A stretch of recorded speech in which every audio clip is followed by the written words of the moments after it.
Alors, je poursuis dans... Vous me saisissez, je suppose. Ça va? Ça va? Je poursuis dans la logique de la prière et des œuvres des hôtels de famille. Alors, je crois que j'ai... Combien de temps? J'ai 1 heure de temps. Donc, je m'excuse déjà parce qu'on ne priera pas après la prière, après l'enseignement. C'est compris? Voilà, comme j'ai 1 heure de temps, si je dois prier, il faut que j'arrête un peu tôt. Et donc, c'est plutôt l'enseignement qui est important. On aura après le temps de véritablement prier. C'est compris? Voilà, comme je suis là encore la semaine qui vient, on aura véritablement le temps de prier. Qui était là? Qui a suivi le direct du jeudi? Alors, c'est la suite du direct du jeudi que je fais maintenant. Pour ceux qui n'ont pas pu suivre, je crois qu'il y a un lien. Hein. Alors, vous allez sur le lien et puis vous revoyez. Voilà, vous revoyez la suite le direct, parce que c'est la continuité que je vais développer. Mais pour juste un rappel, je l'ai dit le jeudi que lorsque nous parlons d'hôtel, avec AU bien sûr, il s'agit d'une réalité qui malheureusement a un impact dans la vie des enfants de Dieu. Qu'on le veuille ou pas, c'est clair quoi. N'oublions pas que nous venons de loin. Et j'ai cité Jésus et Judas. Judas qui a eu le même sort que les disciples, on a lavé leurs pieds. Mais ça ne l'a pas empêché de trahir Jésus. Et c'est une réalité aujourd'hui qui touche à plusieurs vies. Aujourd'hui, je nous parlerai de comment est-ce qu'un hôtel est bâti, quelles sont les activités qui sont faites autour de l'hôtel, et puis, si le temps me permet, de parler des hôtels suscités. Parce qu'il y a des choses qui ont été faites ancestralement, mais il y a des choses que nous produisons aujourd'hui qui ont un impact malheureusement dans notre vie et de tous les jours, qui nous condamnent sans que nous ne le sachions. Alors, frères et sœurs, vous vous rappelez pour ceux qui ont suivi l'enseignement du jeudi, que je parlais de cette entité-là qui constitue une porte. Et la porte qu'elle constitue nous donne l'occasion, malheureusement, quand c'est pour Dieu, heureusement, que les grâces viennent. Mais quand c'est pour le démon, c'est que tout ce qui est malédiction entre dans notre vie. Pour permettre à une personne de démolir un hôtel, et comme je l'ai signifié, on ne démolit pas un hôtel parce qu'on prie. C'est hôtel contre hôtel. C'est pourquoi d'aucuns des confessions religieuses telles que les évangéliques, les protestants, vous parleront de la réalité des hôtels, mais croyez-moi, ils ne peuvent pas les détruire. Et c'est ça l'efficacité de l'Église catholique. Parce qu'ils n'ont pas d'hôtel, ils ne célèbrent pas de messe. Et comme ils ne célèbrent pas de messe, ils ne peuvent rien détruire. Alors, croyez-moi, votre Église est beaucoup riche. On ne jette pas de pierre à un arbre qui ne produit pas de fruits. Et donc, si on passe le temps à jeter des pierres à l'Église catholique, c'est parce qu'on sait qu'elle en est le potentiel. On ne sait pas pourquoi ils sont en train de lutter. Hein. C'est nous qui leur avons donné la Bible, qu'ils sont en train de lire. Et donc, ils ne savent rien de ce que nous disons. Alors, frères et sœurs en Christ, comment est-ce qu'un hôtel est constitué? Voyez, j'ai pris l'exemple de ce monsieur qui est entré dans la forêt et qui a sacrifié à une divinité, pour le jeudi, pour ceux qui ont suivi, demandant à cette divinité païenne de protéger sa famille et le reste de sa famille. Effectivement, il y a 2 choses qui nous permettent de bâtir un hôtel. Lorsque ces 2 choses n'existent pas, on ne peut pas bâtir un hôtel. La première chose, c'est de ce dont on parle à Genèse, le chapitre 12, le verset 7, exactement. Genèse chapitre 12, le verset 7. Allons-y. On peut lui donner un micro, s'il vous plaît?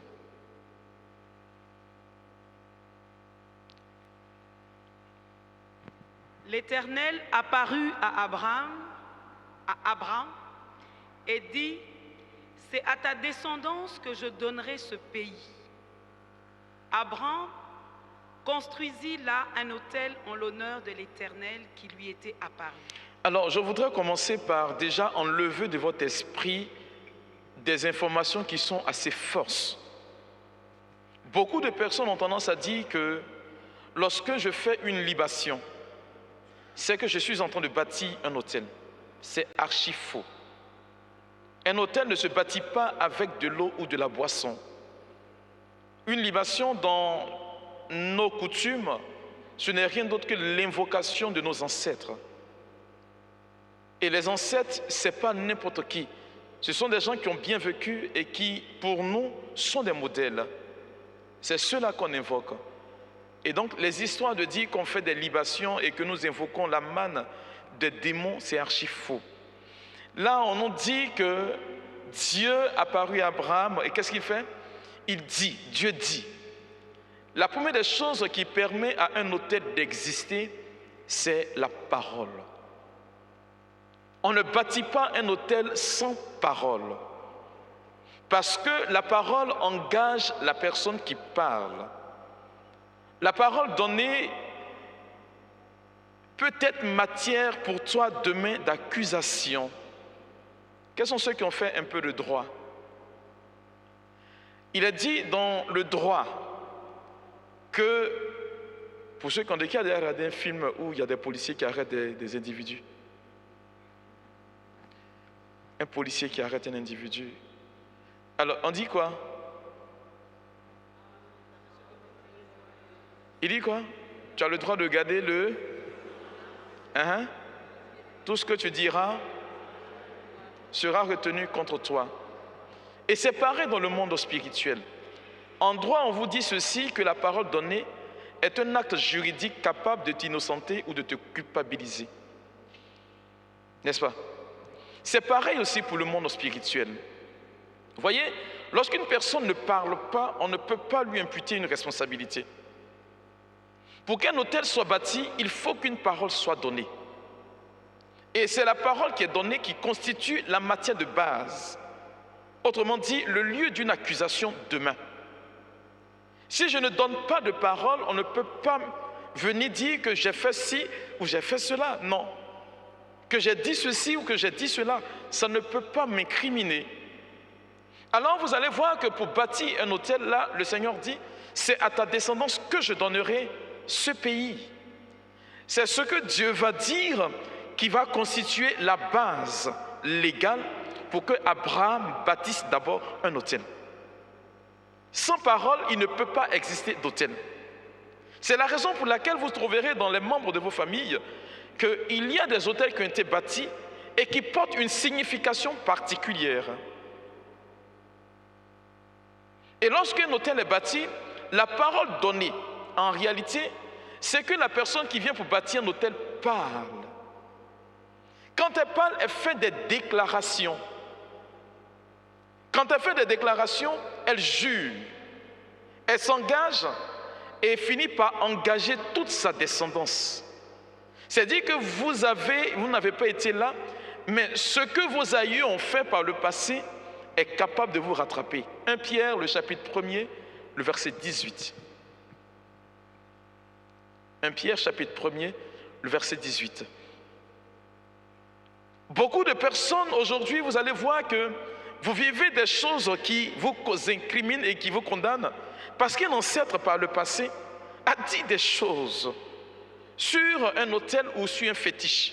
Et c'est ce qui vous rattrape aujourd'hui. Peu importe, comme je le disais le jeudi, va en Papouasie, va en Chine. J'ai pris le cas de cette femme qui, à Londres, pendant 12 ans et pendant 10 ans, n'avait pas de papier, pour ceux qui ont suivi le jeudi. Mais comment se fait-il que ces ancêtres du côté des femmes vivent ce qu'elle vit aujourd'hui? Ont vécu, du moins ce qu'elle vit aujourd'hui.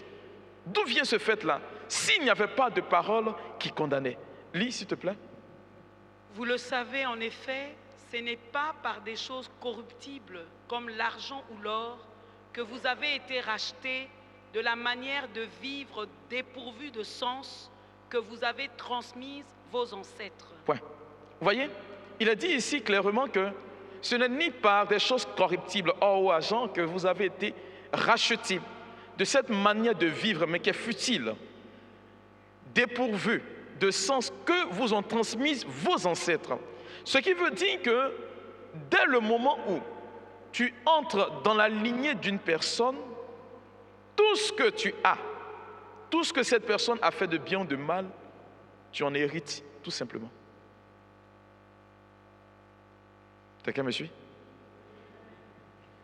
C'est-à-dire que si cet ancêtre a permis, malheureusement, de prononcer des paroles, vous héritez de cela.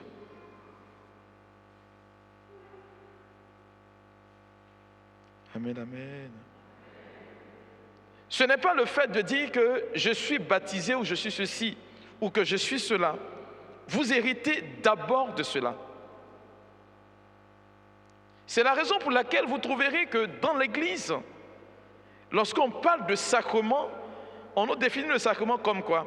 Un signe visible qui exprime des réalités invisibles, porteurs de grâce, n'est-ce pas? Et institué par qui? Par Jésus-Christ. Ce qui voudrait dire quelque part que c'est ce que le Seigneur a demandé de faire. C'est ce qui constitue la base du sacrement. Raison pour laquelle, quand le prêtre dit « sanctifie ses offrandes », c'est sur la base de ce que le Christ a dit. Toutefois que vous ferez cela, vous rappelez ma mort jusqu'à ce que je vienne. Du coup, il dit ceci le jeudi saint. Ceci est mon corps, ceci est mon sang. Voyez que la parole de Jésus-Christ est ce qui actualise sa présence au cours de la messe. Et c'est pareil. Je l'ai dit, le diable, il est tellement malin, tellement fin, seulement qu'il n'est pas intelligent. Il se sert de ce que l'Église, ou Dieu a demandé de faire pour constituer la base légale de son règne dans notre vie. Et donc, il y a la parole qui est donnée. J'en veux pour preuve une dame qui s'est rendue un jour à des obsèques dans son village. Mariée, elle n'arrivait pas à enfanter. Et comme elle n'arrivait pas à enfanter, ils ont fini les funérailles et ils entraient à la maison, sur la ville. Et pendant qu'ils passaient devant un cours d'eau, son voisin immédiat la touche et lui dit, ben écoute, tu vois cette eau-là, non? C'est ce que nos parents ont adoré. Et puis ils ont tout ce qu'ils ont aujourd'hui. Elle n'est pas descendue, le véhicule continuait son chemin, quand elle a dit intérieurement, si tu me donnes un enfant, je vais revenir t'honorer. Quand elle est arrivée en ville, le mois qui a suivi, elle a contracté une grossesse. Elle finit par accoucher, son mariage se capote, ça se gâte automatiquement. Et comme son mariage est gâté, elle ne sait pas ce qui se passe. À l'anniversaire ou à la date où elle avait prononcé cette parole, son enfant, à chaque période où la date arrive, il devient tout de suite anémié. Il perd du sang. Chance pour elle, comme elle travaille dans le volet de la médecine, c'est ce qui lui permet de trouver toujours une poche de sang pour son enfant. C'est alors qu'elle était en train de prier que le Seigneur lui a dit, mais n'oublie pas que tu as parlé à cette eau. La parole donnée. Voilà ce qui nous condamne. On dit d'un homme qu'on peut avoir confiance en toi. On peut compter sur toi qu'à une seule condition, n'est-ce pas? C'est que ce que tu dis, tu poses l'acte de ce que tu as dit. Quand une personne n'est pas de confiance, on dit, eh bien, écoutez, cette personne a dit, elle ne fait pas. Et donc, la parole donnée. Et vous verrez que partout où dans la Bible un autel a été bâti, il y a eu d'abord une parole. Et c'est la parole qui constitue l'alliance. C'est sur la base de cette parole-là que quelque chose est fait. Et comme je vous le signifiais, au cours de la messe, hier, le jeudi, je le disais, il y a 3 entités. Il y a l'autel, il y a quoi? Le pupitre et puis le siège du célébrant. Pourquoi le pupitre est important? Parce que c'est là-dessus qu'on lit la parole de Dieu. Sans parole, il n'y a pas d'alliance. Sans parole, il n'y a pas d'autel bâti. C'est la raison pour laquelle il faut faire attention. Tout à l'heure, la bergère, quand elle parlait tout à l'heure dans son enseignement de Pâques de sang. Souvent, vous êtes en débat et vous êtes en rapport sexuel et puis tu dis à la personne, promets-moi de ne jamais me quitter. Pendant que vous êtes en train de coucher ensemble, tu sors de là, votre relation ne s'établit plus. Qu'est-ce qui se passe après? tu n'as plus l'occasion de te marier. Parce que tu as parlé. Amen, amen. Voici la première des choses qu'il faut pour qu'un hôtel soit bâti. Mais si un hôtel est bâti suivant une parole, l'hôtel traverse le cours du temps, n'est-ce pas? Ça traverse l'histoire et ça arrive jusqu'à nous. Qu'est-ce qui donne matière à un hôtel de traverser le cours du temps? Qu'est-ce qui est éternel? Genèse, le chapitre 4, le verset 9. Bon, avant Genèse chapitre 4, verset 9, il faut lire d'abord Jean chapitre 9. Jean chapitre 9, le verset 1er et 2. Jean chapitre 9, les versets 1 et 2. Écoutez bien. Hein. Jésus vit en passant un homme aveugle de naissance. Ses disciples lui posèrent cette question. Maître, qui a péché, cet homme ou ses parents, pour qu'il soit né aveugle? Implicitement, ça veut dire quoi? Qu'il y a des péchés que les parents commettent, que les enfants payent. Je suis dans le Nouveau Testament, pas dans l'Ancien. Vous vous rappelez de la loi qui dit que quand les parents mangent les raisins verts, c'est eux-mêmes les dents qui s'agacent, qu'un parent ne paye plus, un enfant ne paye plus le péché de son père. Vous vous rappelez de cela, non? C'est dit dans le livre de Chroniques. Le livre du Deutéronome vous dira ceci, que les péchés des parents sont punis sur les enfants. Mais le livre des Chroniques vous dit ceci, que quand un parent pêche, il est coupable de son propre péché. Mais là, nous sommes dans le Nouveau Testament. Et dans le Nouveau Testament, il est dit clairement que quand on lit entre les lignes, c'est qu'il y a des péchés que les parents commettent et puis nous, les enfants, on paye. C'est ce seul péché qui est capable de donner matière à une parole de traverser le cours du temps. C'est quel type de péché? Genèse chapitre 4, verset 9. Genèse 4, verset 9. L'Éternel dit à Caïn, Où est ton frère Abel? Il répondit, je ne sais pas. Suis-je le gardien de mon frère? Quand tu n'as pas raison, c'est comme ça que tu parles. Allons-y. Continue, s'il vous plaît. Dieu dit alors, qu'as-tu fait? Qu'est-ce que tu as fait? Le sang de ton frère crie de la terre jusqu'à moi. Le sang de ton frère crie d'où? De la terre. Jusqu'à moi. Le sang est la seule entité qui ouvre le monde au monde spirituel. Ce n'est pas de l'eau, ce n'est pas de la boisson. Il faut que ça soit clair dans votre esprit. Ce n'est ni l'eau, ni de la boisson. C'est forcément du sang. Et c'est pourquoi la Bible va vous déclarer ceci, que le sang d'un innocent ne reste pas impuni. C'est la raison pour laquelle le Christ était obligé de se sacrifier sur l'autel. Son sang. Hier, on écoutait la berger et moi un gars qui disait que c'est quoi là même une folie bizarre là, que le Christ, il n'est pas mort sur le bois de la croix parce qu'on n'a pas égorgé. J'ai dit mais il ne dit rien. Les pasteurs qui ne sont pas informés, qui ne sont pas formés. Et il y a des idiots qui les écoutent malheureusement. C'est le sang, frères et sœurs, qui rachète. Et Paul va vous dire ceci, il n'y a pas de rémission de péché sans effusion de sang. Pourquoi? Parce que le sang en lui-même constitue quelque chose de fort. Vous le savez pertinemment qu'aujourd'hui, la science a toutes les composantes du sang, n'est-ce pas? S'il te manque un globule rouge, on va mettre. Il te manque un globule blanc, on va mettre, n'est-ce pas? Mais malheureusement, on n'arrive pas à fabriquer le sang. Ou bien? Est-ce qu'on fabrique le sang? Sinon, on n'allait pas continuer de faire les dons de sang. Parce qu'en réalité, frères et sœurs, ce que vous ignorez peut-être, c'est que dans le sang, il y a un élément vital qui donne matière au sang de réclamer des choses courant le temps.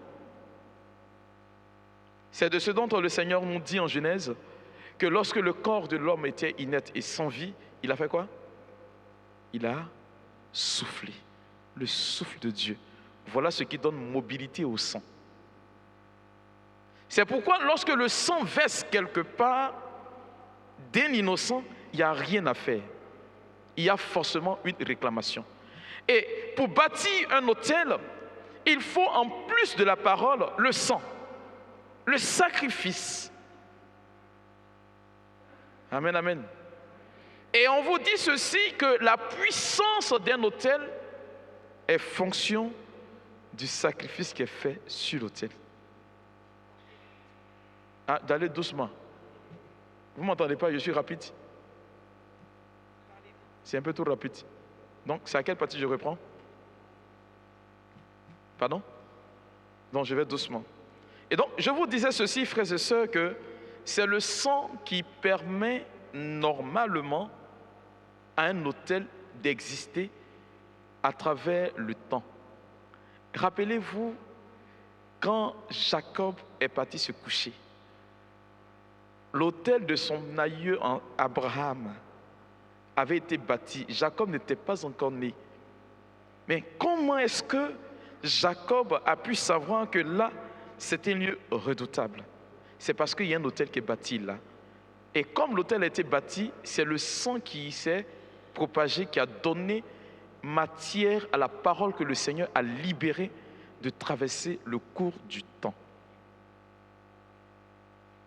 C'est la raison pour laquelle il y a beaucoup de personnes qui malheureusement suscitent des autels sans même le savoir. Amen, amen. Parce qu'un autel, on le nourrit avec du sang, pas autre chose. C'est le sang qui est capable de nourrir un autel. Il y a une jeune dame que nous avons rencontrée afin de prier pour elle. Son père, vous savez qu'en Afrique, nos parents ont toujours été des personnes qui vraiment ont regardé les choses dans la nature et ont voulu certainement sauvegarder et pérenniser beaucoup de choses. Son père, qui, quand on la mettait au monde, a utilisé son placenta, a creusé un trou, a déposé le placenta et puis a mis un fromager. Il dit, tant que le fromager sera encore robuste, que sa fille devienne assez puissante. En plus de ce acte qu'il a posé, il a fait des sacrifices. Et vous savez que dans des saisons assez particulières, le fromager perd ses feuilles. N'est-ce pas? Il savait que cette bonne dame, elle ne gâte jamais un boulot pendant plus d'une année. Elle ne comprenait pas. Elle a des hauts postes, je vous dis bien. Directrice, sous-directrice, voilà ces postes qu'elle a. Cependant, et malheureusement, elle ne garde pas ses postes à plus d'une année. C'est lors d'une prière, elle ne comprenant pas que le Seigneur nous a révélé, et on lui dit, il y a un fromager dont tu portes le nom. Elle dit effectivement. Et à la période, on lui dit, va regarder le fromager. Elle venait de perdre son emploi. Quand elle est partie, qu'elle est revenue, elle dit, le fromager a perdu toutes ses feuilles. Lorsque le fromager a commencé à récupérer ses feuilles avec la pluie, on lui dit, va regarder. Elle va regarder, le fromager a récupéré ses feuilles. On lui a dit, voilà où ta vie se situe. Ne connaissant pas encore la prière, les différents cas de prière pour les autels, il y a un jeune homme qui m'a invité à prier pour sa famille. Alors que j'étais en train de prier, son père était couché dans une hamac, quelque part. Son frère était en train de prier avec moi et sa petite sœur. Le jeune homme a été licencié abusivement. Lorsqu'on nous explique, il fait son mariage et l'entreprise qu'il emploie lui offre la lune de miel, paye tous les frais accompagnés. Quand il revient de sa lune de miel, une semaine après, il perd son travail. Il est licencié. Il ne sait pas pourquoi. On demande à ses responsables, ils n'arrivent pas à parler, à donner des explications logiques. C'est alors que nous avions commencé à prier. Et il s'est trouvé que pendant qu'on priait, c'est là que le Seigneur va nous révéler que tous les membres de la famille et du village dans lequel ils sont, la campagne, n'ont pas le droit de se marier en dehors des membres du village. Sa sœur aînée qui est mariée à quelqu'un qui ne vivait pas dans leur village a perdu son emploi. Lui, il venait de perdre son emploi. Son petit frère qui venait juste après lui a perdu aussi son emploi alors qu'il était en train de préparer sa dot. La seule qui était sauve, c'est la cadette, la Benjamine, qui était encore toute petite. Et quand on commençait à prier, le papa était couché dans la maque et le Seigneur m'a donné une vision. Dans une extase, je vois un gros arbre. Et je dis, marquons un arrêt. Je leur ai dit, je vois un gros arbre dans votre village et précisément en face de votre maison. Le père qui était dans la maque est tombé parce qu'il n'en revenait pas. Le jeune homme me dit, mon père, arrête la prière. Est-ce que tu connais mon village? Je dis non, que je ne connais pas ton village parce que tu ne m'as pas donné son nom. Il dit, mon père, qu'est-ce qui se passe? Je lui ai dit que tous les enfants de ce village sont mariés à cet arbre-là.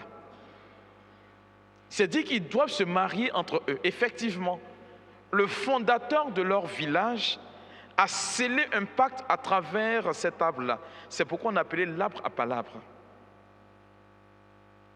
Tant que vous vous mariez entre vous, membres du village, tout va pour le mieux. Quand vous sortez du cadre du village, tout automatiquement se gâte pour vous. Mais ce jour-là, on a bombardé de feu, on a prié. Dieu faisant grâce, l'arbre est tombé. Mais avant que l'arbre ne tombe, moi, j'étais parti avec l'un de mes fils. Il s'est levé le matin avec une paralysie faciale. Moi, je me suis réveillé avec des courbatures parce que toute la nuit, on m'a chicoté. Non, je le dis, c'est clair. Et cela s'est produit, frères et sœurs. Le fait qu'un autel soit bâti, c'est le sang qui constitue la pérennité de l'autel. C'est pourquoi vous allez trouver que dans le monde de Satan, avec ses adeptes, ses enfants continuent malheureusement de produire ces actes-là. Si vous voyez un homme qui est puissant spirituellement, c'est qu'il a un autel qui est bâti et qui nourrit à chaque fois. Raison pour laquelle ceux qui sont dans des sectes telles que la franc-maçonnerie ont forcément un autel. Ceux qui sont dans la Rose-Croix, c'est pareil. Les sorciers, là, on n'en parle pas. Ils doivent forcément offrir des sacrifices. Et ce sont ces sacrifices qui les rendent forts. Tant qu'il n'y a pas de sacrifice offert, ça ne sert à rien. Parce qu'une parole libérée sur ta vie ne peut pas porter son fruit. Et comme par le passé, nos aïeux ont eu à poser des actes, et qu'aujourd'hui, on ne poursuit plus ces genres de choses, il y a ce que nous appelons dans le langage spirituel une réclamation. C'est comme quoi votre aïeux a contracté une dette, et puis c'est vous qui payez. Amen, amen. Alors, vous allez voir que l'autel dont je suis en train de parler est un lieu d'abattage. C'est un lieu de sacrifice. Et si on doit sacrifier un être humain du point de vue sorcellaire, c'est forcément sur l'autel. Vous entendez souvent dire des personnes que quand on pratique par exemple le vaudou, on prend une poupée et ainsi de suite, et puis on pique ici, tu as mal ici, ainsi de suite. Croyez-moi, c'est l'autel du vaudou. Raison pour laquelle, pour que cela prenne, il faut forcément du sang. C'est le sang qui traverse le temps. C'est le sang qui est capable d'aller au-delà de ce que nous, êtres humains, nous sommes capables de faire. Il dit, que fais-tu? La voix de ton frère, du sang de ton frère fait quoi? Crie vengeance vers moi. Et si vous remarquez bien, pour ceux qui ont un peu quand même un souvenir, là où il y a des tueries en masse, et ce sont des innocents, vous allez voir que quand ils vont finir de faire cette tuerie-là, il va pleuvoir après. Il va pleuvoir dans les jours qui vont suivre. La pluie va tomber parce que Dieu n'accepte pas qu'on tue innocemment des personnes. À l'est du Congo, par exemple, voilà. Nous, en Côte d'Ivoire, on a subi cela. Pendant la crise, alors qu'on a fait tuer beaucoup de monde, mais je vous assure qu'en Côte d'Ivoire, le 15 novembre, c'est la journée nationale de la paix. Jusqu'à quelques années en arrière, quand on dit la journée nationale de la paix arrive, il pleut sur toute l'étendue du territoire. Parce que le Seigneur n'admettait pas que le sang des innocents soit versé. Amen, amen. Ça peut aller? Ça va? Et donc, frères et sœurs, voici les deux choses qui donnent matière à un autel d'exister. Pour qu'un autel puisse exister, il faut ces deux choses-là. La parole donnée et puis le sang. Et si ces deux choses prennent forme et vie aujourd'hui, cela voudrait dire quelque part que ces deux choses en réalité peuvent malheureusement constituer pour nous la base légale d'une condamnation que le diable a à notre encontre. C'est pourquoi j'aborde maintenant le thème des autels suscités. Autel suscité.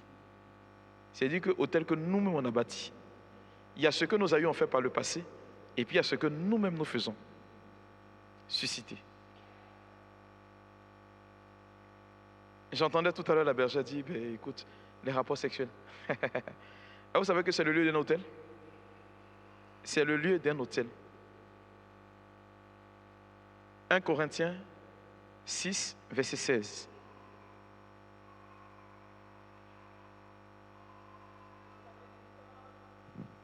Ne savez-vous pas que celui qui s'unit à la prostituée est un seul corps avec elle? En effet, il est dit, les deux ne feront qu'un. Ah. J'ai dit le sang, n'est-ce pas? C'est pas ça? Tout ce qui n'est pas sanctifié par l'Église est profitable aux démons. Tout ce qui n'est pas sanctifié par l'Église est profitable aux démons. Il y a des personnes qui malheureusement contractent des liens d'autel, qui passent le cap du mari de nuit, qui devient pour vous un autel. Et à partir de vous, vos enfants vont malheureusement subir les frasques de ces autels-là, parce que vous avez indignement commis ces actes de rapport sexuel sans être marié.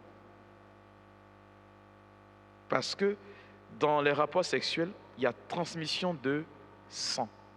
Je l'ai dit, le diable, il a évolué. Il ne permettra plus aujourd'hui, par exemple en Europe ici, qu'on s'arrête derrière un canari, on verse du sang et qu'on danse torse nu. Qu'est-ce qu'il va faire? Il va faire développer son système. D'où les rapports sexuels. Parce que dans les rapports sexuels, c'est le sang qui se transmet. Amen, amen. Ce n'est pas pour vous effrayer, c'est juste pour vous donner l'information. Ça peut aller? J'ai le cas de l'une de mes filles qui était passée me voir un jour à mon bureau. Pendant qu'elle était en train de... Elle est entrée à mon bureau, j'avais un bureau assez petit et le climatiseur donnait fortement. Quand elle rentrait, tout de suite, je ressentais de la chaleur, comme s'il y avait un feu qui était entré avec elle. Quand elle sort, je ressens toujours le climatiseur. Et je lui ai dit, sors. Et puis après, rentre. Quand elle est rentrée, j'ai dit, assieds-toi. Et j'ai demandé à Dieu, mais qu'est-ce qui se passe? Il m'a dit qu'elle est quittée à l'hôtel. C'est-à-dire, elle allait avoir des rapports avec un homme. Et je lui ai dit, ma fille, tu viens d'où? Elle dit, elle vient de la maison. Je lui ai dit, non, tu es quittée à l'hôtel. Elle dit, ah mon père, toi aussi on ne peut rien te cacher. Je lui ai dit, ce n'est pas qu'on ne peut rien me cacher qui me fraie. Est-ce que tu sais avec qui tu as couché? Elle dit, non, c'est un monsieur qui me draguait dans le quartier. Bon, j'ai fini par céder. Je lui ai dit, ce monsieur-là, est-ce que tu sais qu'il est marabout? Est-ce que tu sais que c'est marabout? Elle dit, non, mon père, ce n'est pas un marabout, c'est pas un marabout. Et puis pendant qu'elle est en train de dire non, elle s'est tuée elle-même. Parce qu'il y a quelque chose qui a fait tic dans son esprit. Elle dit, mon père, attends, elle sort, elle appelle 5 de ses copines. Et voici la réponse qu'elles vont lui donner. Le monsieur, il fait quoi dans la vie?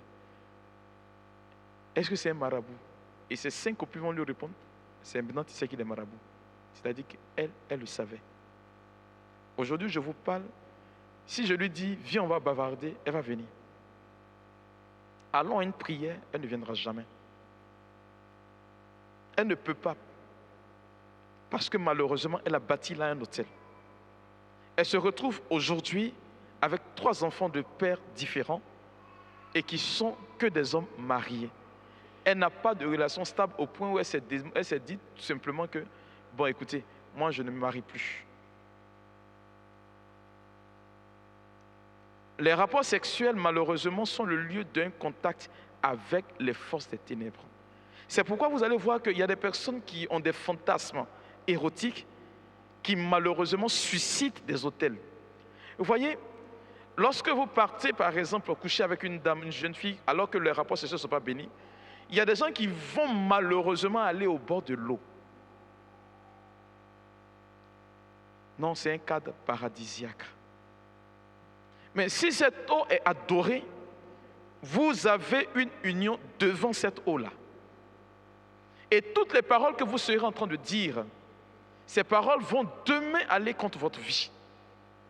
Et vous allez vous retrouver malencontreusement dans une situation où vous êtes en prison. Parce qu'il y a cette réclamation d'autel dans votre vie. Amen, amen. Il y a ces personnes-là qui fréquentent des sectes. Je ne sais pas pourquoi. Mais rappelez-vous de ce que je vais dire maintenant. Le diable ne vous donnera jamais rien. Jamais. Il ne fera que prendre. Même ce que vous ne lui avez pas donné. Je ne sais pas qu'est-ce qu'on va vous proposer. Mais Jésus dit ceci, que c'est-il à l'homme de gagner l'univers s'il venait à perdre son âme. Et beaucoup, malheureusement, aujourd'hui, signent des pactes avec le démon. Il va commencer par te dire, ben écoute, non, tu peux avoir ce que tu veux. Et par la suite, il a juste besoin de ta volonté. Il va t'obliger à faire des sacrifices. Dès le moment où il y a du sang versé, ça commence à devenir ce qu'on appelle autel. Et donc, de cette base-là, ta progéniture sera marquée par un sceau démoniaque. Et beaucoup de personnes, l'ignorant, pensent que quand l'Église se met à l'embon et dit que ça là, c'est pas bon, on estime que l'Église est dépassée. L'Église n'est jamais dépassée. L'Église ne peut pas être dépassée. Elle sait de quoi elle parle. Et donc, il y a les sectes. Je prêchais ce thème au Burkina et puis j'étais tombé sur une vidéo. La vidéo, pendant que je faisais écouter la vidéo aux prêtres qui étaient là, ils ont commencé à trembler. Il y a des personnes qui aujourd'hui vont chez des marabouts. Ce sont des hôtels que vous partez sceller. Il n'y a rien à faire. Et la vidéo disait ceci, c'était un marabout converti, qui dit que quand vous partez accompagner quelqu'un chez un marabout, même si ce n'est pas vous qui êtes venu pour faire la consultation, dès le moment où vous entrez sur le territoire de ce marabout, vous devenez la propriété de Satan.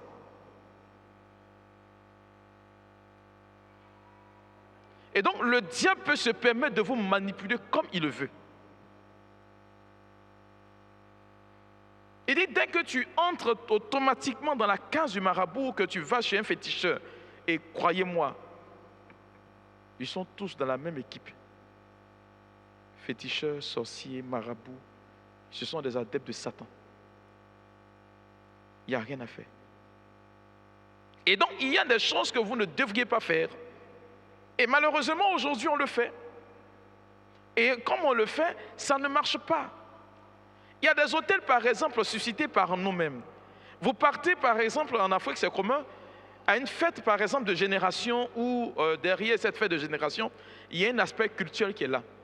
C'est-à-dire, il y a un culte qui est fait. Et puis vous partez, on vous sert à manger, et vous mangez. Je vous donne le cas d'un jeune homme. Voici un monsieur, quand on convertit en euros, ça fait la somme de environ 2000 euros, son salaire mensuel. Mais c'est le monsieur qui prend son salaire le 30 du mois, le 5 du mois qui suit, il est endetté. Quand vous entrez chez lui, il est un célibataire endurci. Son matelas est à même le sol. La télévision est posée sur le carton de la télé. Il a son décodeur canal. Il a un fait-tout. Il a une assiette cassable, cuillère, et puis c'est là-dedans, et puis une casserole pour préparer. Voilà son train-train quotidien. Il dit, quand ça finit, le mois finit, il n'enlève que son loyer, il paye ses factures, et puis le reste, là, ça se volatilise. On lui a dit certainement que c'est une mauvaise gestion. Il a pris la peine de noter tout ce qu'il dépense. Figurez-vous que ce qu'il a conscience quand il dépense, c'est-à-dire quand il achète une aiguille, il écrit « j'ai acheté l'aiguille tel jour à 5 francs ». Quand il finit, il fait son point, ça ne passe pas le cap de...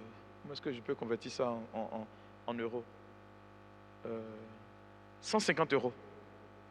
Quelqu'un qui est payé à 2000 euros, c'est-à-dire ce qu'il dépense et dont il est conscient, ça ne dépasse pas 150 euros. Tout le reste se perd. Lorsque nous étions en train de prier, il s'est trouvé que ce dernier vivait chez des tuteurs. Et ces tuteurs étaient beaucoup idolâtres. Ils pratiquaient beaucoup des fétichistes, ainsi de suite. Et voilà que ce dernier, quand il rentrait de l'école, il avait faim. Il fallait manger une fois par jour. Et un jour qu'il était en train de chercher la nourriture dans la maison, il tombe sur une porte de la maison qui tout le temps est fermée, mais ce jour-là, la porte n'est pas fermée. Et donc, quand il pousse la porte, il voit une statuette. Et puis il voit la nourriture chaude en dessous de la statuette. Il a regardé, il avait faim. Le droit du pauvre. Il a soulevé et puis il a mangé. Mais avant de manger, vous savez ce qu'il a dit? J'ai mangé. Hein. Le jour où j'ai travaillé, là, j'ai été remboursé. Mais il avait peur. Ses parents sont idolâtres. Ses tuteurs sont idolâtres. Donc il avait fortement peur. Et donc c'est devenu pour lui l'occasion de se nourrir. Les tuteurs, quand ils entrent de leurs occupations, ils se rendent compte que la nourriture a disparu. Mais ils sont contents ce jour-là, ils fêtent. Parce que pour une fois au moins, le fétiche a mangé la nourriture.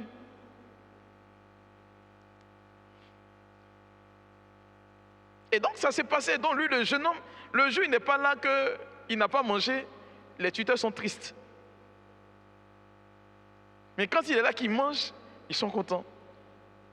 Et alors qu'on a commencé à prier, on lui a dit, ce que tu as dit là, c'est ça que le fétiche est en train de réclamer. Il y a eu un autre aussi qui, lorsqu'il traversait un cours d'eau qui est sacré, son petit déjeuner, il coupait un peu et puis déposait dans l'eau là. Puisqu'il voyait les poissons sacrés, et puis il donnait. Quand il donne, il est content. Ah, ils ont mangé, puis il continue, il va au retour à midi, il fait pareillement. Voici quelqu'un qui travaille, qui est bien nanti, cadre de société, mais qui ne peut même pas s'acheter une chaussure. Il est brillant, il ne peut pas. Mais il ne comprend pas, il n'a jamais fait d'adoration, il n'a jamais fait quoi que ce soit. Mais voilà que ce dernier, malheureusement, alors qu'il était en train de chercher comment, par des voies et moyens, la prière, sortir de ce chemin-là, il se trouve que il dort. Et ça le ramène toujours à l'époque où il vivait, il partait à l'école au village. Et il voyait toujours qu'il traversait cette eau-là. Il ne comprenait pas. C'est après qu'on lui a dit que l'eau-là, c'était une eau sacrée. Amen, amen. Par moments, vous allez vous retrouver dans des endroits, par curiosité, on va vous dire que c'est une forêt sacrée, c'est ceci qui est sacré, c'est cela qui est sacré. Frères et sœurs, laissez-moi vous dire ceci. Il y a des endroits où un chrétien n'a pas le droit de mettre les pieds. J'ai donné une fois un cheminement à une dame qui est partie prier. Elle est partie et puis elle est partie à une invitation chez quelqu'un qui la draguait. Ce monsieur était franc-maçon, elle ne savait pas. Quand l'heure de la prière a sonné, elle dit, tiens, l'heure de la prière a sonné. Elle demande un endroit où prier. Quand elle entre pour prier, le Seigneur lui dit ceci, ce n'est pas partout on prie. Ce n'est pas partout on fait la prière. Et si on n'est pas instruit sur ces choses-là, on finit malheureusement par se perdre. Amen, amen. Il y a aussi le fait de fréquenter beaucoup de choses, des sectes, comme je l'ai si bien signifié, mais il y a quelque chose dont la bergère a parlé tout à l'heure. Lévitique chapitre 18 et 19, le verset 28. Lévitique chapitre 19, le verset 28.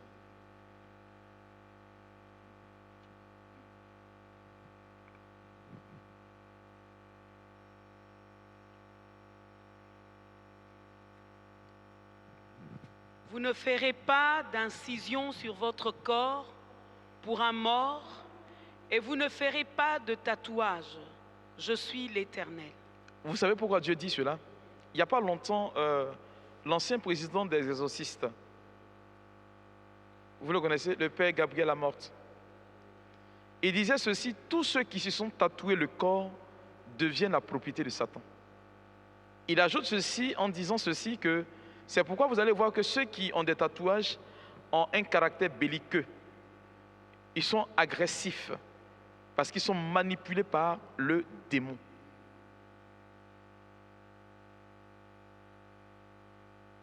Oh oh.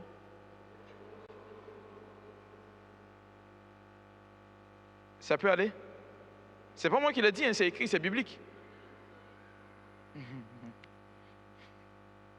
Comme dirait l'autre, il faut se détatouer. Vous comprenez, non? Et donc, ce sont des choses qu'on imprime à notre corps qui donnent l'identité de notre être spirituel au démon. Et donc, nous devenons malheureusement le lieu d'un autel nous-mêmes. Et donc, le diable peut se servir de nous pour contracter des liens avec des membres de notre famille. C'est ce qu'on appelle autel homme. Tels que les jumeaux, par exemple. Les jumeaux, en réalité, qu'est-ce qui se passe pour les jumeaux? Généralement, en Afrique, dans certaines cultures, on les adore. À des jours assez particuliers, on adore les jumeaux. On leur offre, j'ai envie de dire, des œufs généralement, ou bien ils doivent se mettre en blanc à tel jour, ainsi de suite. Et là où les jumeaux sont adorés, en réalité, ce sont eux qui sont des autels.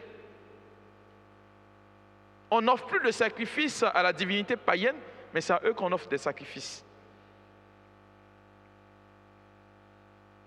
Et donc, les tatouages sont l'objet du démon. Vous voyez, ce n'est pas tout en copie. Hein. Et le diable, facilement, il est formidable quand il s'agit de son ingéniosité à nous plonger loin de Dieu. Nous conduire du moins loin de Dieu. Il y a un fait aussi que nous avons, que je voudrais souligner comme autel suscité. Les avortements. Avortement. Abortion. On ne verse pas impunément le sang d'un innocent. Dans certains pays, on vote des lois pour légaliser l'avortement. Et c'est malheureux. Une vie que Dieu donne, on retire cela. Vous verrez que dans la liturgie de l'Église, en plus des demandes de messe qu'on fait pour la réparation des personnes qui ont fait des avortements, il y a un cheminement qui est donné. Parce que c'est un sacrilège. Vous allez trouver des personnes qui n'arrivent pas à enfanter du fait d'un avortement. Il n'y a pas longtemps, il y a l'une de mes filles qui a pratiqué des avortements. Je lui ai dit non, que si tu ne suis pas le principe pour pouvoir réparer cela, tu ne vas jamais enfanter. Elle pensait que je plaisantais. Elle est venue même en Europe ici, en France précisément. Elle est allée contacter le médecin qui dit il va faire une FIV. Elle m'appelle, mon père, est-ce que je peux faire FIV? J'ai dit si tu fais FIV là, ça ne va pas marcher. Et puis lui, là-bas, comme la monsieur au palais dit, oh, ton prêtre, il blague. Qu'à 99%, ça va marcher. Et je lui ai dit, il faut faire, tu vas voir. Et puis elle a fait, elle a gaspillé son argent. Quand elle est venue, le médecin, il était tout confus. Il dit, mais il ne comprend pas. Il lui avait même rassuré qu'il allait rembourser si ça ne marchait pas. Il était tout confus. Il dit, mais pourquoi est-ce que ça n'a pas marché? Je lui ai dit que ce n'est pas du cadre de la science. Frères et sœurs, il y a une dame qui est passée à mon bureau parce qu'elle n'arrivait pas à enfanter. Elle avait pratiqué 5 avortements. Je ne comprenais pas pourquoi, quand elle est entrée à mon bureau, j'entendais des bébés pleurer. C'est quand j'ai interrogé le Seigneur qui m'a dit qu'elle avait fait 5 avortements. Mais à ce jour, c'est depuis 2018, si je vous parle, mais à ce jour, elle n'a pas encore enfanté. Parce que je lui ai demandé de suivre le cheminement et de venir pour qu'on prie pour elle. Elle n'a pas fait. Elle n'a aucun problème. La médecine dit qu'elle peut enfanter à tout moment. Elle est mariée légalement et religieusement. Mais ça ne marche pas. Pourquoi? Parce que le sang qui est versé crie vengeance. Et beaucoup de personnes aujourd'hui se retrouvent malheureusement dans ce genre de cas. Rappelez-vous, lorsque je citais Juge chapitre 6 le jeudi, on nous dit lorsque les fils d'Israël ont fait ce qui est mal aux yeux de Dieu, parce qu'ils ont désobéi à Dieu en portant l'adoration à des divinités païennes. Et cela, malheureusement, aujourd'hui, a un impact sur votre vie. Peu importe ce que vous allez faire, peu importe ce que vous direz, vous ne pourrez pas aller de l'avant. Parce qu'il y a une réclamation. Et c'est ce que nos parents ont fait par le passé. Vous allez trouver des personnes, par exemple, appartenant à des familles royales, qui ne se marient pas, qui ne travaillent pas. Ce n'est pas de leur faute. Pourtant, ces personnes-là ne manquent de rien. Vous savez pourquoi? Toi, moi, tu sais.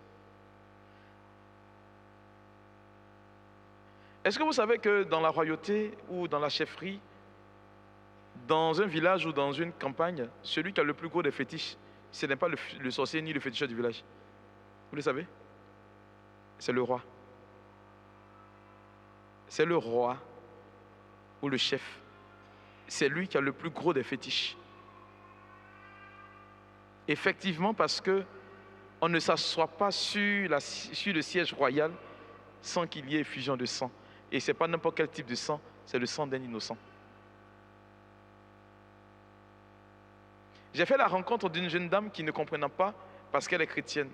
Si tout de suite elle se lève et puis elle dit je veux voyager, elle va faire sa demande de visa, ça va passer rapidement. Quelqu'un va lui payer le billet rapidement, elle va partir. Tout frais payé, quelqu'un va s'occuper d'elle là-bas et puis elle va revenir. Sans problème. Elle appartient à une famille de 5 enfants. Personne ne travaille. Mais ils sont tous logés dans des palais. Quand le mois finit, il y a quelqu'un qui vient payer la maison pour eux. Ses autres frères et sœurs sont contents. Mais elle est intriguée parce que parmi eux, personne n'est marié. Et elle est venue pour qu'on prie. Et je lui ai dit ceci, est-ce sûr que tu ne pourras pas te marier? Elle dit, comment ça mon père? Et je lui ai dit, mais tu es issu d'une quelle famille? Elle dit, d'une famille royale. Et là maintenant, je vais commencer par lui expliquer qu'en réalité, lorsque nous sommes dans nos tribus et autres, le roi, est-ce que ses enfants travaillent, vont au champ? Elle dit non. Et il lui a dit, mais qui marie un enfant de roi? Elle me dit, c'est un autre enfant de roi. Et je lui ai dit, tant que tu ne rencontres pas un autre enfant de roi, tu ne te marieras jamais. Parce que le sang qui crie là est ce qui réclame votre bénédiction. Et beaucoup de personnes vont se trouver là, malencontreusement, sans savoir le pourquoi. On est perturbé et on se dit, ça va peut-être aller demain. Mais qu'est-ce qui va aller demain qui ne peut pas aller aujourd'hui? Il y a un jeune homme, parce qu'un hôtel, quand il est bâti, on dit, Abraham, quand il a bâti l'hôtel, il a appelé l'hôtel à comment? Genèse chapitre 12, c'est ça, non? L'hôtel, il a appelé comment? Bethel? Non, c'est pas Bethel. Yahweh, Jireh. Ce qui veut dire Dieu pourvoit. Un hôtel est bâti en fonction d'une signification. C'est pourquoi vous allez voir que dans une région bien donnée, dans une structure bien définie, tout le monde dans la région adore l'eau. Mais malheureusement, on adore l'eau en fonction de nos besoins. Et si une famille, par exemple, adore l'eau pour avoir de l'enfant, un enfant, des enfants du moins, vous, votre famille peut adorer l'eau pour avoir de l'argent. Et le nom qui est donné à cette eau pour avoir de l'argent est différent du nom qui est donné à cette même eau pour avoir un enfant. C'est pourquoi vous allez trouver que dans une même famille, il peut exister plus de 10 hôtels bâtis.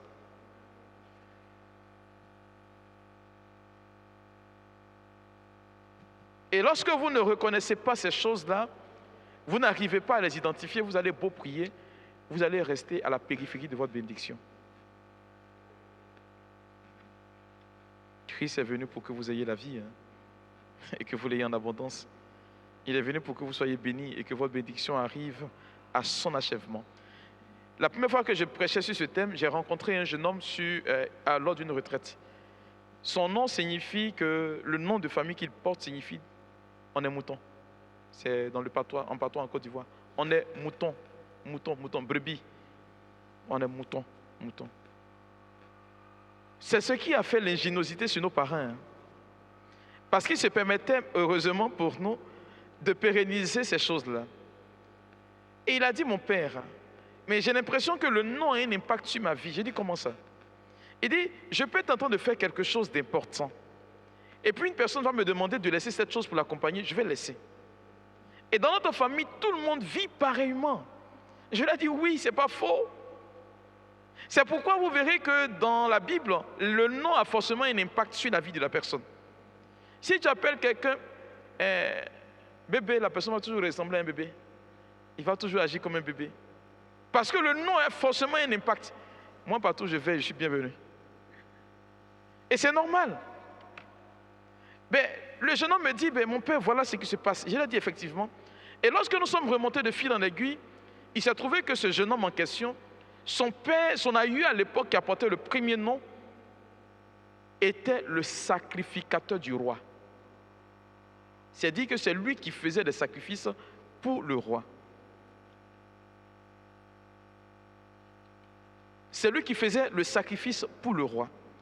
Ce qui supposait, frères et sœurs, que pendant qu'il était en train de faire le sacrifice, il fallait que la lignée de sa famille garde cela. C'était un honneur à l'époque.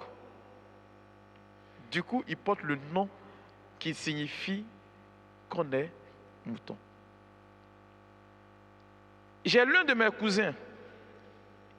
On a grandi ensemble, on a pratiquement le même âge. Mais je vous assure que ce jeune homme-là, il se bat comme un diable dans la vie. Mais il récolte peu. Il réussit peu. Et lorsque je lui posais la question, je lui ai demandé, mais pourquoi est-ce que, j'ai demandé à Dieu, mais pourquoi est-ce qu'il souffre? Mais son nom étymologiquement, vous savez que son nom étymologiquement, c'est ce que ça signifie. Ça veut dire, son père lui a donné pour lui dire que tout ce que vous allez faire contre mon enfant ne pourra pas porter son fruit. Tout ce que vous allez faire contre mon enfant ne pourra pas l'atteindre. Mais lorsque tu lis bien le nom et que tu renverses, ça veut dire ce que mon enfant s'il va faire là ne pourra jamais réussir. Le diable, il est trop fort, il est trop fort, il est très malin. Et vous allez voir qu'en Afrique, nos parents nous donnent des noms qui signifient quelque chose. Et ces noms, malheureusement, ont un impact sur notre vie. Sans le savoir, on évolue et puis on vit en fonction de ces noms-là. On dit, mais qu'est-ce qui se passe? Bien évidemment. Mais le nom a un impact parce que le nom est rattaché à quelque chose. Et vous allez voir que dans nos familles, nos parents, malheureusement, ont pu, heureusement pour qu'on puisse s'identifier, je vais vous dire pourquoi heureusement plus tard, ont pu aujourd'hui donner des noms énigmatiques et suivant souvent que ces noms-là sont représentatifs de ces hôtels-là. C'est pourquoi vous allez voir que des personnes portent le nom d'une rivière. Des personnes portent le nom de ceci. Des personnes portent le nom de cela. Et cela a forcément un impact. Parce qu'en réalité, frères et sœurs, lorsqu'une personne porte ce nom-là, c'est dit qu'elle se doit en réalité de continuer de perpétuer le sacrifice. On va arriver là-dessus, c'est quand? Mardi, non? Le mardi. On va revenir là-dessus le mardi. Alors le mardi, pour ceux qui vont venir, je vais vous demander de bien vous préparer. Amen, amen. Parce qu'en réalité, frères et sœurs, les autels, malheureusement, dans la Bible, ont pour fonction d'honorer et d'adorer Dieu. Mais comme le diable, je l'ai dit le jeudi dernier, est forcément quelqu'un de fin et qui sait manipuler malheureusement notre vie humaine, il va se saisir de ce que Dieu fait de bien dans notre vie pour déployer son hégémonie et gâter tout ce que nous avons à faire avec Dieu. Voilà ce qui risque de perturber malheureusement notre existence. Frères et sœurs, les autels existent bel et bien. C'est la raison pour laquelle il faut les nourrir. Et vous allez voir que un sorcier, dans la catégorie de Satan, vous allez voir que des sorciers ont diverses catégories. Et pendant que ces sorciers ont diverses catégories, il y en a qui sont plus forts que d'autres. Pourquoi? C'est dû au fait que le sacrifice qu'ils offrent a plus d'impact et plus d'importance que celui qui n'offre pas assez de sacrifices. Et c'est pareil. Lorsqu'un hôtel est bâti, vous allez voir que vous n'allez pas pour autant vous en sortir. Et comme je le disais le jeudi, pour ceux qui n'étaient pas là, le démon ne peut pas posséder plusieurs personnes. Cependant, plusieurs démons peuvent posséder une seule personne. Et c'est ce pourquoi Jésus-Christ est venu. Il dit qu'il est venu pour détruire les œuvres du diable. Le manque d'information vous donne aujourd'hui, malheureusement, une certaine logique. Quand je parle d'hôtel, beaucoup ne comprennent pas. C'est fétiche. Voilà, c'est le thème approprié pour ceux qui sont en Afrique, ainsi de suite. Des fétiches. Et ici en Europe, par exemple, vous allez voir que des gens utilisent, par exemple, le tarot. Vous connaissez le tarot? Vous allez voir que des gens utilisent les cartes. Et puis, les fonds de tasse. Les pendules. Et effectivement, boules de cristal. Ce sont là, en réalité, des autels que, malheureusement, aujourd'hui, de façon moderne, on adore sans le savoir. Il y a des réalités qui, malheureusement, vont vous amener à douter de la présence de Dieu dans votre vie. Et c'est ça l'objectif de Satan. Il ne fait que copier ce que le diable veut. Il ne fait que copier, par exemple, ce que Dieu fait et puis le reproduire à l'inverse. Tout simplement. C'est la raison pour laquelle, lorsque vous entrez dans une église, il faut faire beaucoup attention à tout ce que l'église fait. Il n'y a rien de fortuit dans l'église. Je dis bien, rien de fortuit dans l'église. Rien de fortuit dans l'église. La préparation avant la messe est pareille que le diable propose à ses disciples. Venir à la messe avec tout le sérieux, c'est pareil que le diable aussi va demander à ses enfants de venir avec tout le sérieux. Son objectif, c'est de détourner tout simplement notre attention. Frères et sœurs, je voudrais cette réalité-là, mais pour vous dire ceci, qu'il y a des activités qui sont faites autour de l'autel. Et entre autres comme activité qui est faite autour de l'autel, c'est que l'autel qui est un lieu d'abattage doit se nourrir. On peut confisquer malheureusement, je le dis bien, votre travail. On peut confisquer malheureusement votre mariage. On peut confisquer malheureusement votre vie sentimentale et tout ce qui a trait à votre élévation pour que vous soyez heureux sur la terre. On peut le confisquer parce qu'un hôtel est bâti dans votre famille. Il n'y a pas longtemps, j'ai prié pour une famille et le père en question, quand vous entrez dans leur village, c'est lui qui pèse et sous-pèse les fétiches de ceux qui rentrent dans le village. Quand une personne est forte, c'est lui qui pèse cela. Alors que nous avions commencé la prière, on était arrivé à une étape assez précise. Et j'ai dit aux enfants, je sais que votre père, il le fait de façon inconsciente. Allez le voir et demandez-lui si véritablement c'est lui qui constitue le blocage de votre famille, d'arrêter. Ils sont allés rencontrer le papa, et il lui dit il est chrétien catholique. Quelqu'un qui ne va qu'une seule fois à l'église, c'est-à-dire à Pâques. C'est la seule fois qu'il met pied à l'église. Lui dit, il est chrétien, que tout ce qu'ils sont en train de raconter là, ce n'est pas son cas.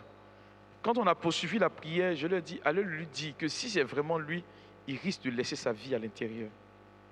Il dit non, que lui, il juge de tout ce qu'il suit, tout ce qu'il cherche, et me suit la vie de ses enfants. J'ai dit, ok, donc on peut poursuivre la prière. Mes frères et mes sœurs, Quand on finissait la prière, il a suffi de 3 jours. Un monsieur qui se portait parfaitement bien pour qu'il ait un cancer en phase terminale. Il a une prostate en phase terminale. Il a un diabète en phase terminale. Il a eu 5 maladies en phase terminale. 3 jours suffit pour que ce monsieur-là décède. Parce qu'il a refusé. On lui a tendu la pêche. Mais Dieu est souverain. On a prié pour qu'il se convertisse parce qu'il était tout le temps assis. Mais comme je vais vous le dire plus tard, mais ces gens de personnes ne vont jamais avec leur affaire. Il laisse ça ici avant de partir. Mais il a initié l'un de ses fils avant de partir. Ce sont des réalités aujourd'hui qui touchent à notre vie. Vous me direz certainement, mon père, je suis chrétien. C'est pas faux. J'ai été baptisé dans l'église. C'est pas faux. Lorsque nous devons entrer dans la liturgie de l'église, il y a certains principes qu'on se doit de respecter. Les scrutins, le fait de venir à la messe, tout cela. J'ai pris le cas de Judas, on a lavé ses pieds, mais ça n'a pas empêché de trahir Jésus. Tu vas au baptême et puis tu es toi qui, malheureusement, tu ne donnes pas ton cœur à Dieu. Parce que pour toi, le baptême, pour toi, c'est juste un diplôme. Je vais me faire baptiser pour communier. Ou je vais au sacrement de mariage pour communier. Et comme je le disais le jeudi dernier, lorsque on dit ceci au baptême, mais tu renonces à qui? Je renonce à Satan. Mais le diable qui se nomme Satan, et puis le fétiche que ton papa a adoré, ne porte pas le même nom. Ce qui fait que quand on te baptise, tu as renoncé à Satan, c'est vrai. Mais les œuvres manifestes de Satan dans ta vie, tu n'y as pas renoncé. Parce qu'on a refusé de partir aux informations. Alors, pour le mardi, parce que quand on va arriver le mardi, je dirai des choses, vous allez chercher à savoir tout de suite comment faire pour vous en départir. Je vais vous demander si vous vous sentez concerné, depuis qu'on a débuté cet enseignement, par tout ce qui est dit, allez aux informations. Allez chercher ce que vos parents ont adoré, ou les fétiches de vos parents, comment est-ce qu'on les appelait?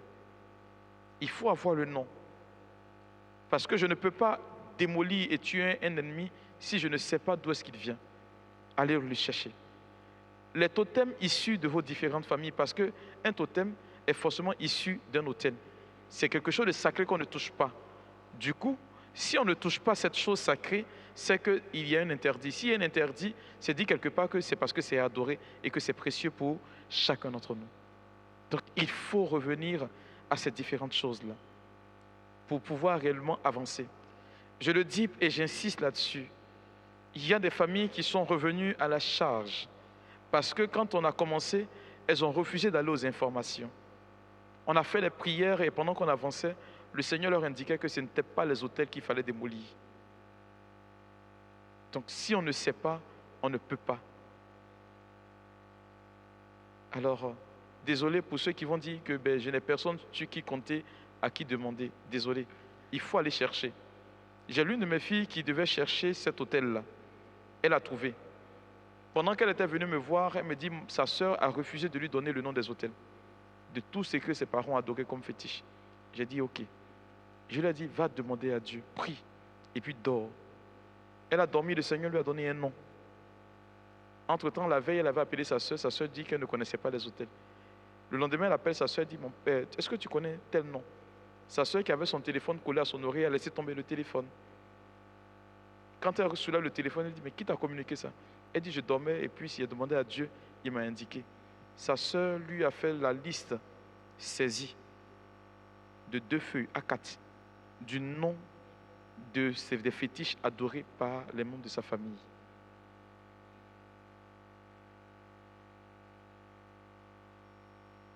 Alors, le Dieu que nous adorons, on nous dit il est omniscient. Il sait toutes choses.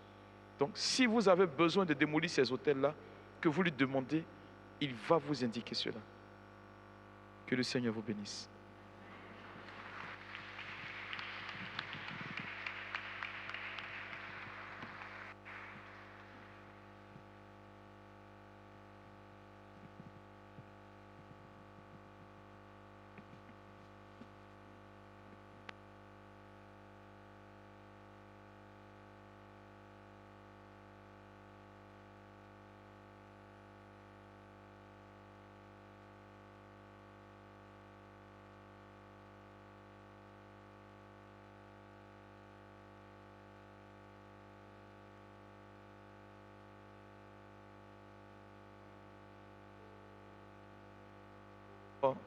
Je vais vous demander de vous mettre debout.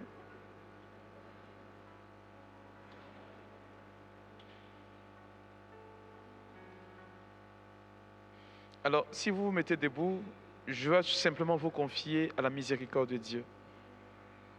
Parce que généralement, quand on écoute ce genre de message, vous allez voir que depuis qu'on a commencé cette session, il y a certaines personnes qui ont commencé à vivre des choses bizarres.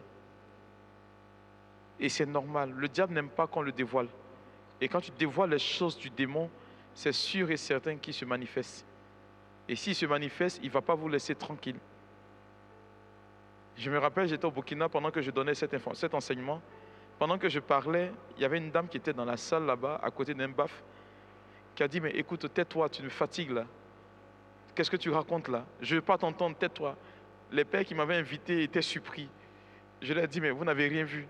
Pendant qu'on me parlait, plus de 15 personnes ont commencé à parler. Mais tais-toi, écoute, tais-toi, tais-toi, tais-toi, parce que ce que tu dis n'est pas bon pour nous. On n'avait même pas encore commencé à prier. Alors, ce qui voudrait dire quelque part que quand vous connaissez la tactique du démon, il est à moitié affaibli. Alors, lève la main droite vers le ciel. Ferme simplement les yeux. Seigneur Jésus. Non, tu ne pries pas. Laisse-moi prier pour toi. Regarde tes enfants que voici. En levant la main, Seigneur, c'est dit qu'ils veulent aujourd'hui que tu sois celui qui est véritablement leur Dieu, qui manifeste, Seigneur, son autorité. Je prie, Seigneur, de répandre dans leur existence la plénitude de ta grâce, de les protéger autant qu'ils sont. Que ces informations reçues ne soient pas l'objet de l'impact du démon dans leur vie, mais que tu les libères, Seigneur, de toute adversité, de toute agressivité du démon. Je prie que ta grâce dans leur vie, Seigneur, ne leur fasse point défaut. Je prie de soulager aujourd'hui chacune de leurs personnes. Je confie, Seigneur, leurs différentes activités, leurs parents, leurs amis, ceux qu'ils ont de plus précieux. Je voudrais, Seigneur, que tu les couvres de ton précieux sang, que tu les caches dans tes saintes plaies. Garde-les, Seigneur, à l'ombre de tes ailes.